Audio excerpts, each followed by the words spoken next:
Now let's look at learning objectives D and E, where we're going to determine if a relation is a function using either mapping or a vertical line test, and then we'll talk about domains and ranges of particular equations.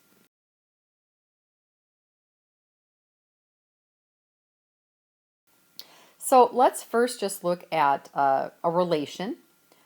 These two are both considered relations because they're just sets of ordered pairs. And let's talk about how can we tell if a relation is a function. If you're given a set of ordered pairs, here's how you tell. In each, the first component x is paired with exactly one second component of y. So for every x value that is unique in the data set, there can be only one unique y. So if we look at the relation called f, when they put in the number 1, they get a unique answer of 2. When they put in 2, they get 4. When they put in 3, they get 7. Okay. Now let's look at g. When they put in 1, they get a unique answer of 2. They put in 2, a unique answer of 4.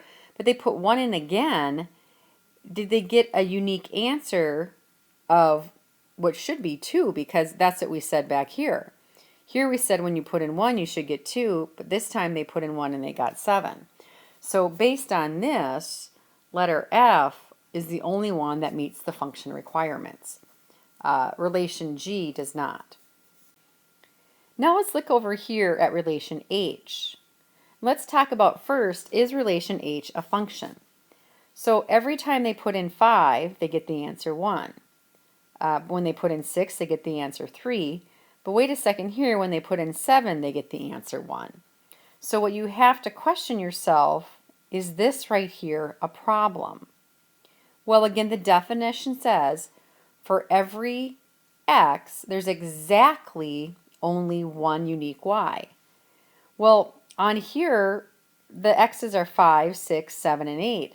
They never put in one of those numbers a second time and get a different answer, as they did back up here when they put in 1 2 different times, they got 2 different answers. This up here is not good. This right here is absolutely fine. They all can actually go to the exact same y output. It doesn't matter. What matters is that every time I put in 5, I get the same answer. So yes, this is a function. Fine. What is its domain and range? Well, to find the domain, remember, domain means all the x's or the inputs. Range means all the y's or the outputs. If it helps you, it's alphabetical.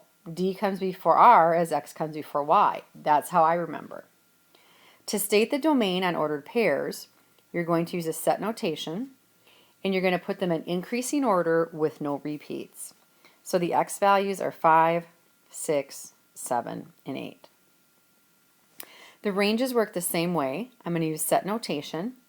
I put them in increasing order with no repeats, so the range on this, all the y values, are just the numbers 1 and 3. Well, here's a second definition of a function. They mean the same thing, but let me read it to you. A function is a correspondence between two sets, A and B. Maybe we're even thinking x and y as in the ordered pairs, in which each element in A corresponds to only one element in B. Well, that means the same thing that we just said about ordered pairs. So for every unique x, there has to be the exact same y answer. If x goes to a different answer, then we have an issue and it's not a function. Before we continue on with functions, we need to talk about a little bit of vocabulary, what real functions are. Real functions are functions whose domain and range is a set of all real numbers. And what real numbers are, if you want to write math shorthand, you can. Looks like this. It's a capital R, and there's like a slash right there on the side. It's a really nice math shorthand for that. So let's talk about what these other numbers are, though, because they kind of roll into real numbers. So real numbers are our family of basically all of our numbers out there. So these are all the reals. Now, what's inside of those are different types of numbers. The most basic of those are the natural numbers, which you learned back in grade school. So the natural numbers is this capital N. Those are their numbers like 0, 1, 2, 3, and so forth. So the positive whole numbers. Then after the natural numbers, the next group would be the integers. So the integers come into play, and that's a capital Z. And what the integers are all the natural numbers, so 0 and the positive whole numbers, plus the negative whole numbers, and so forth. So that's the Z here. And then the next one are the rational numbers.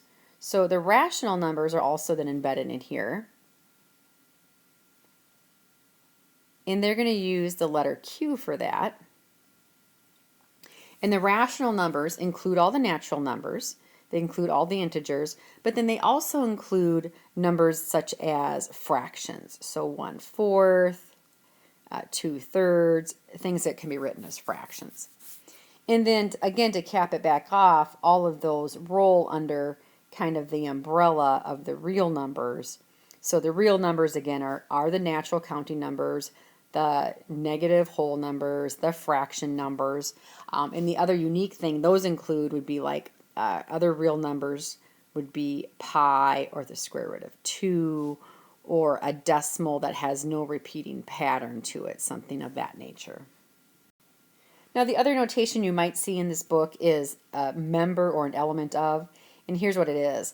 If X is said to be in set A, for example, they would write it like this. They would say X is an element of set A, and that can mean anything. They might say X is the number 0.2, which is in the set of real numbers because it's considered real.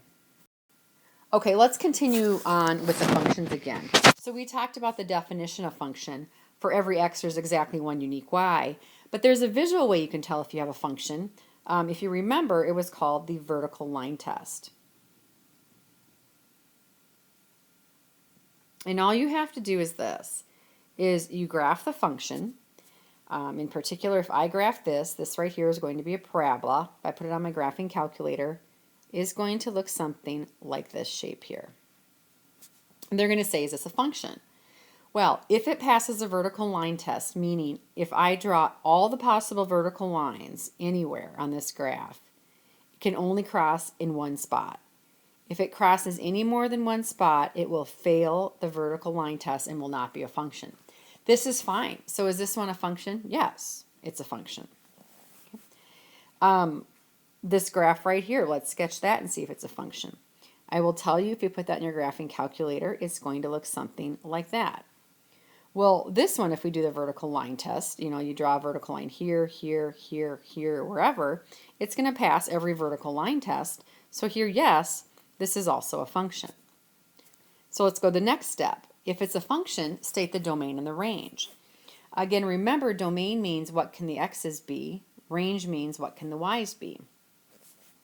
So for the domain, the best answer to say is all real numbers. And I'm going to abbreviate that. I'm going to do all real numbers, a little math shorthand. Except, or greater than, or less than. And here's what you're going to ask yourself. Is there a value if you put it in for x, you cannot mathematically compute it? Can you put in something like -1, +1? Can you put 1/2, the square root of 2? Are there any issues? You can tell if there's issues if you look at your graph. If you see a break in the graph where you literally had to lift up your pencil to draw it, then you have a domain issue. There's no domain issue here, so the domain is all real numbers. Everything works for x. Okay, the range is the y's. So the y-axis goes up and down. I think the easiest way to look at the range is just travel along the y-axis, keep going until you see the activity actually start. This blue graph doesn't actually start until right here on the y-axis, which is at -4. Then you start seeing more of the graph drawn. So the range on here is going to be all the y values that are either greater than or equal to -4 is what the y's can be. Okay, let's switch to the next one. What is the domain and the range of this happens to be an exponential growth function? Well, let's use my comment before about the domain. Again, the domain is the x-axis, so as you travel along the x-axis, your eyes are going left to right. Do you see a break in this graph anywhere? Did the person ever have to lift up their pencil to draw it? No. it was perfectly fine. There were absolutely no issues. So the domain for this function is all real numbers. Any x works. Now the range, again, for the range, we're looking at the y-axis. So as if I'm coming up the y-axis from the bottom, there is no activity in the negative y's. I don't see any y activity until I cross over the origin, and then I start seeing the graph. This graph does not start until the y's are greater than 0. Now this one you cannot have equal to 0 because what happens for this exponential function is actually hitting an asymptote, which is an imaginary horizontal line that it's approaching, but it's never going to cross. Let's look at another one for domain and range. So here we have another graph. This does happen to be exponential. Here's the equation, and it's been graphed for us to find the domain and the range. So again, for the domain, as you look at it, and when this graph was drawn, it's a very smooth graph. It continues on here. I don't have to lift up my pencil. I have no issues. There's no breaks in it. Also, as you travel along this x-axis, as I look down below this black line, there's graph activity. There's graph activity as I travel along the x-axis the entire time. There's never not graph activity. So the domain here, again, is all real numbers. Everything works just fine. Now the range just means the y's. So as I travel on the y-axis, there's nothing down here by -6 or -5 or -4s when it's starting. So here it starts right at -4, and then it continues on. As I travel, I still see blue graph. So the range on this, or all the y's, be careful. If you do graph this in more detail, it's the y is greater than -4. It actually does not include -4 because this graph does have an asymptote that it approaches but never crosses.